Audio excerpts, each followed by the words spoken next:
কিছু করার নেই, স্যারের অর্ডার।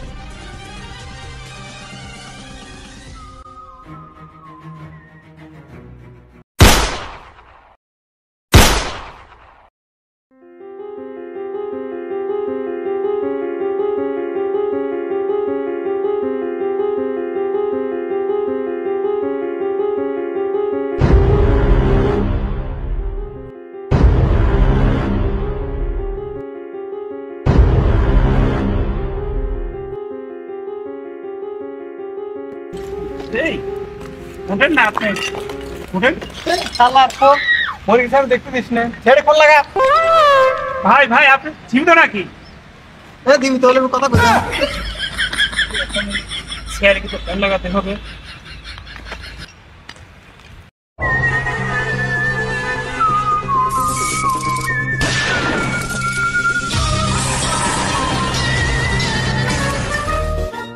দয়া, দেশে ক্রিমিনালের সংখ্যা কমে গেল নাকি? আমার ক্যারিয়ারে এ পর্যন্ত একটাও ফোন আসলো না যে এইখানে মার্ডার হয়েছে, এই কেসটা সমাধান করতে হবে। আপনার তো কোনো ফোনই নাই।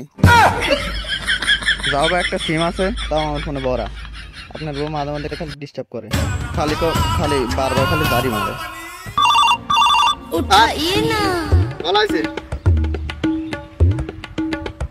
হ্যালো,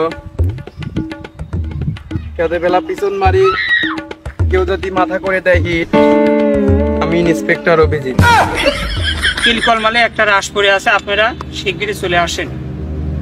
কি? আচ্ছা, আমি এখনই আসতেছি। ওকে। ফেডরিক্স স্যার, গত 20 বছর ক্যারিয়ারে আমার একটা মাত্র এইবার কেস পাইছি। এই কেসটা যেভাবেই হোক সমাধান করতে হবে। যাও, মাল যেগুলো আছে সবগুলা নিয়ে এসো। মাল থেকে আনবো স্যার? কেসের অভাবে যেগুলো মাল ছিল সব তো বেঁচে খাইছে। বেশি কথা বলাস না, মাথা করাস না হিট। নাম আমার ইন্সপেক্টর অভিজিৎ। মাল নেই তাতে কি হয়েছে, এইটা তো আছে, এটা দিয়ে কাম চালাবো। চল।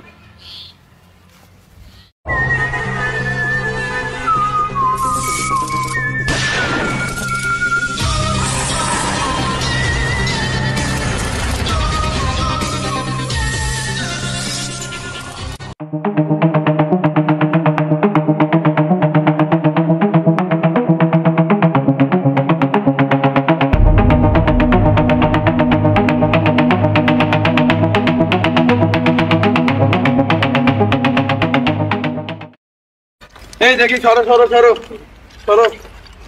স্যার কাকে সরাচ্ছে? এখানে তো কেউই নেই। দেখো তো লাশটার কি হয়েছে। স্যার মাথায় আঘাত করা হয়েছে।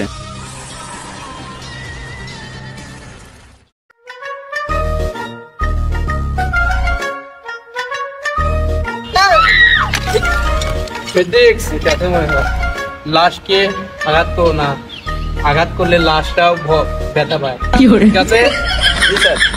সুন্দর করে ইনকোয়ারি করো।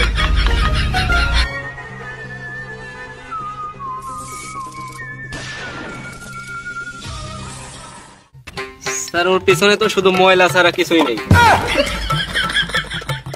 দয়া, তুমি এইদিকে দেখো। ফেডরিক্স, তুমি ওইদিকে দেখো। স্যার। মহল্লা তো তনক করে খুঁজবে, দেখো কোনো ক্লু পাওয়া যায় নাকি। Hello Geeta,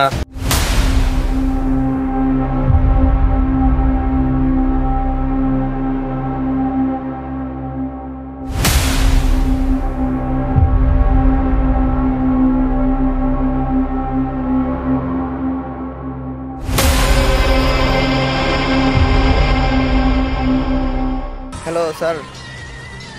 hello. অভিজিতের বিষয়টা আমার তেমন ভালো ঠেকছে না। আচ্ছা, আমি লোকেশন দিচ্ছি, তো তোমরা ওখানে চলে আসো, আমি আসছি এখানে।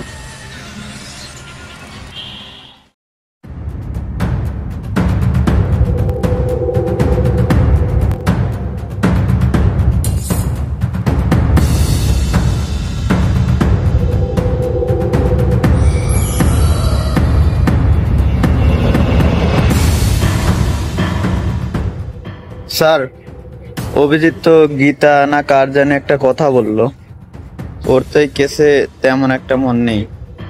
স্যার, এই কেসে আপনি একটু ইনকোয়ারি করেন। যেহেতু গীতার কথা বলেছে, তাহলে গীতাকে ধরলে সবকিছু পাওয়া যায়। হ্যালো গীতা, তুমি আর আমি মিলে যে লাশটাকে মেরেছিলাম না, সেই লাশের কেসই আমার ঘরে এসে পড়েছে। তাই এখন খুব সাবধান, কেউ যাতে কিছু টের না পায়। ঠিক আছে, ওকে আমি ইনকোয়ারি করছি।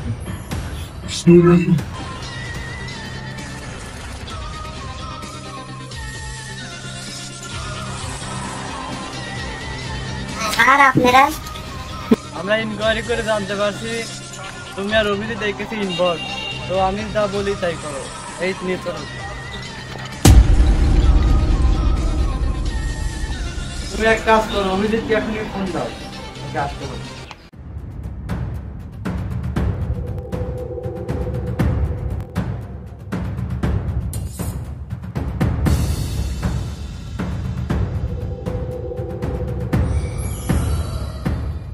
হ্যাঁ, কল তো ধরছে না। তাহলে ওকে টেক্সট করো, টেক্সট।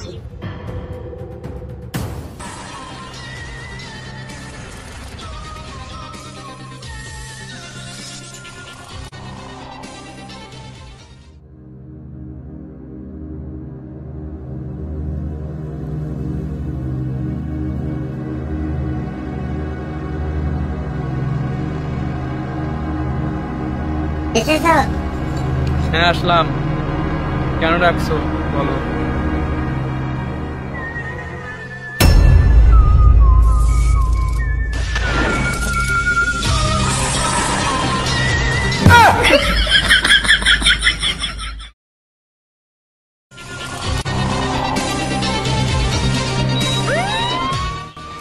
দয়া, তুমি এটা কি করছো? কিছু করার নেই, স্যারের অর্ডার।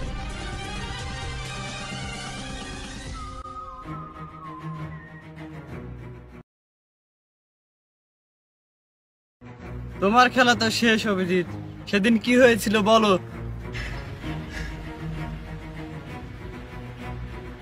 তাহলে শোনেন স্যার, গীতার সাথে আমার একটা সম্পর্ক ছিল। আমরা দুজন একে অপরকে অনেক ভালোবাসতাম, কিন্তু আমার পরিবার সেটা মেনে নেয় না। আমাদের দুজনের বিয়ে তো দেয় না, আরো আমাদেরকে আলাদা করে দেয়। তারপরে আমাদের বিয়ে হওয়ার পরে কিছুদিন পরে গীতা আমাকে ব্ল্যাকমেইল করা শুরু করে। সে বলে যে আমার ওর সাথে অপকর্মর যত ভিডিও আছে সব কিছু ফাঁস করে দেবে, সে আমার ক্যারিয়ারটাকে শেষ করে দেবে। সে আরো বলে যদি আমি তাকে বন্দুক পাচারের এই কাজে সাহায্য না করি তবে সে আমার ক্যারিয়ারকে একদম চুরমার করে দেবে। তো আমি তার সাথে মিলাই, আর তারপরে এই অপকর্মের মধ্যে জড়িয়ে যাই। তারপর গীতা আমাকে ফোন দেয় এবং সে মালের কথা বলে। সে মাল নিয়ে ওই মেলে আমার সাথে দেখা করতে চায়। আমি তাকে বলি ওকে আমি আসতেছি। এই কথা বলে আমি তাকে মাল দেওয়ার জন্য সেইখানে উপস্থিত হই। সেখানে উপস্থিত হওয়ার পরে আমি গিয়ে তাকে বলি এই যে তোমার মাল নাও এবং আমাকে এই অপকর্ম থেকে মুক্তি দাও। তখনই একটা ছেলে আমাদেরকে দেখতে পায়। আমাদের এই অপকর্মগুলো সে সব আড়ি পেতে শোনে এবং আমিও তাকে হঠাৎ করে দেখতে পাই এবং সে পালানোর চেষ্টা করলে আমি তাকে দৌড়ে গিয়ে ধরে সেই স্থানে নিয়ে আসি এবং সেখানে নিয়ে আসার পরে তার সাথে আমার অনেক হাতাহাতি হয়। এক পর্যায়ে সে আমার থেকে 10 লাখ টাকা চায়। সে বলে যদি আমি তাকে 10 লাখ টাকা না দেই তাহলে সে সব কথা ছেলেটিকে বলে দেবো এবং আমি তাকে ধাপ করে দেওয়ালের সাথে ধাক্কা মারি এবং সেখানে সে মারা যায়। আমি এগুলো দেখে অনেক ভয় পেয়ে যাই এবং আমি তাকে নিয়ে সেখান থেকে পালিয়ে যাই।